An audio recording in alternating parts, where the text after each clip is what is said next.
here. First of all, because you are creating your maps and you can work on them, save them, come back to them, and go back and forth. You don't have to draw them all at once. So you do have to create your own user ID and password. So you just click New User, enter in some basic information, click Create User. I've already done that, so I'm going to just go back, and it will immediately bring you back to this screen. You can just log right in. There's no verification or anything like that. You just create your user ID and log in. And boom, you're in. Now, if you haven't created any maps, this will be blank, and you just click New Plan. And you have two options. You can start from a blank map, or you can start from an existing district's map. As other people draw maps and share them, their maps will appear here. So you can also take a map that someone else has started and submitted and work from that as a template. Obviously, you're not editing their map. You're creating your own version. So I'm going to go back here, and I'm going to start from existing districts. And I'm just going to give this a name so I know it's from a demo and not one of your real maps. And it takes a minute as it loads up. First of all, let me introduce you to the screen. The most important piece up here in the top right is this pull down. It's a language selection. The default is English, but we also have available Spanish, Portuguese, Vietnamese, Korean, and Chinese. I believe it's Mandarin. So whatever language you choose, all of the screen controls will switch around to that language. So it's very multilingual. Next important piece, tips. We definitely suggest you start with this. There's a lot going on here. This is a very powerful tool, and here's a super easy way to learn them. So you just say tips, and the software will walk you around the screen, telling you piece by piece what each part of the screen does. This gives you much more detail in still only a couple of minutes than I'm going to give you today. But I'm going to skip over the tips. You can go back to those on your own, and I'm going to jump in myself. So we've got our 4 windows around the outside. Our toolbox that appears by default, changes that I'll come back to in a minute, our districts, showing our district data, and then our options. Here you can see there are various layers on this map. You can see when you're looking at the county-wide, it's a little cluttered, but as we zoom in, it'll become much more clear. You have lots of different information, blocks, tracts, cities, and other places that have been defined by the Census Bureau. Landmark areas, these are things like parks and open space areas, water, CDP cities, and of course your current districts. Those are your layers. Here you can actually turn off railroads and landmark areas, and we're actually working to give you more options there. So this is where you would turn those off. If they don't have a checkbox, they have to be kept on for the tool to operate. You also have themes. You can color the map in simply by district ID. So it's just going to color each district by a different color. Perhaps more interestingly, you can color in by demographic characteristics. So the percentage of homeowners that are renters, for example, will come up when I choose renters. College grads, income levels, and then your citizen voting age population, your key factors for the Voting Rights Act analysis. So all these different demographic factors are available to you, and we're actually working to add more of those every day. So for this purpose, I'm going to go with district ID, make it a simple map to look at, and then I'm going to show you.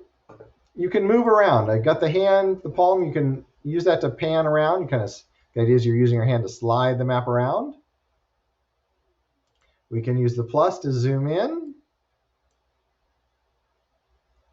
Use the minus to zoom out. Or use this back to the beginning, display initial map button, which takes you all the way out, back to the whole county. So you may have noticed that we're looking at numbers here. The district numbers, obviously, 1, 2, 3, 4, 5. And then this is the estimated current population balance. I should note we are using estimated data because, as you probably have heard, the official census data is delayed. So these are estimates. Of course, they won't be perfect. Nothing ever predicts the census exactly.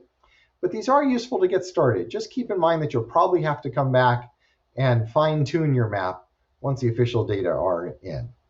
But you can see districts 1 and 2 are very close to balance. They're within 1% of our target population. 3 isn't far off, it's under by 3%. But 4 and 5 are way off. It's almost 7% short in 4 and almost 10% over in 5. Obviously, most of the county's growth has happened down south. So let's say we want to take some of the population in 5 and move it into 4. I'm going to show you how to do that. So let's zoom in on the border area, and I'm just going to randomly choose an area. This is just for demonstration purposes. I'm obviously not proposing this change. I missed it up at the top, so I'm going to pan a little bit over. And this is where our toolbox comes in. So I'm going to put population in 4. That's the district that's short. And I'm going to take it out of 5. That's the district that's over. Now I have options. I can pick by individual census block, by block group within a given city, by tract, again within a given city, or by the whole city if it's a smaller city. So first let's show you the fine-tune approach. We'll do by block. So you can pick one by one using the pointer tool. Obviously that's pretty slow. So the most common tool is draw a shape. So I'm going to draw a little shape, and everything that my line touches or that's inside of my line is going to be picked. If I click a little bit off, I just keep going. I can fix that later. So now I can see down here in our changes, I picked just over 82 people. This is not a very populated area. And so we're still going to be about 6.5% over. So I'm going to pick a lot more people. Let's pick a whole big area. The nice thing about saying their source is District 5 is even though I'm touching District 3, the computer knows not to pick those people up. It's only going to get people from District 5. Let's pick this big area. It selects the area. And now we see, oh, now I got way too many people. I'm at 22% over because I picked, let me see, 90,000 people. Way too big an area. So I say, whoops, I didn't want that many. So I'm going to hit X, cancel that, and start over. So let's just take a little area and see how we do.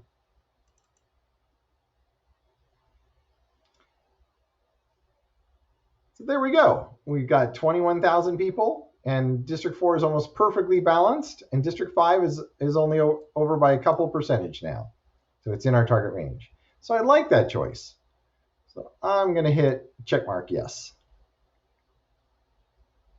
And boom, their area has moved. Now note that the target area is highlighted in green. The source district is highlighted in red. That's why our colors have gone away. If I put this back to new district and put this back to all, they will now shade in and you see our change area. But we're not done. You need to check your work. So first of all, you check your plan integrity. Nice, there are no unassigned areas. Again, go back to the plan integrity. Are there any non-contiguous areas? Whoops, yes, I've got 2 non-contiguous buttons or holes in my map. So the first one is 642 square miles. That's the actual district. The little one, area 5, I pick that and zoom in. Oh yeah, I missed this one. So now it already knows. It's surrounded by 4. It is in 5. So it's already filled in my target and source for me. But if I wanted to change that, I could. It's only 1 block. I'm going to pick that with the 1 block tool. Hit yes. And when I refresh this list, it goes down to one non-contiguous piece. Again, it's in 4, surrounded by 5. Highlight it. Make the change. And now all districts are contiguous. Great. So I made that change. I've got my map population balanced. Obviously, you can do much more changes to the map if you wish. You don't even have to submit it right away. You can share it with your friends. So you can email your neighbors or other people you're working with, and we'll send the map, send your message, and send an image and the demographics of your map. You can share a plan. This puts it out for anyone who's out there to look at and use as a template. That it appears in that list of options at the new map. And then, of course, you can submit your plan. Be sure to include a description. I think this is the best approach because ... Share your name and information and hit OK to submit it. Oops, I didn't put in my name. It wants my name. Done. See if it's going to let me submit. Oh, it's going to want everything. So I'll quickly enter in this information. 555 Main Street, Sacramento. 55555 and submit. Oh, and it wants a phone number. 555 1234. There we go. Submitted. The plan is now submitted. It confirms it here. And now you can't edit this map, but you can use it as a template if you want to make another version. Now that it's submitted, it's final. But when you go back to My Plans, and you want to make a new plan, or actually it's right here, you can copy it and work on your copy. After that, you log out and then come to the hearings and share why you think your map was the best map. We look forward to seeing your maps, and there's lots of more information on the county website, obviously.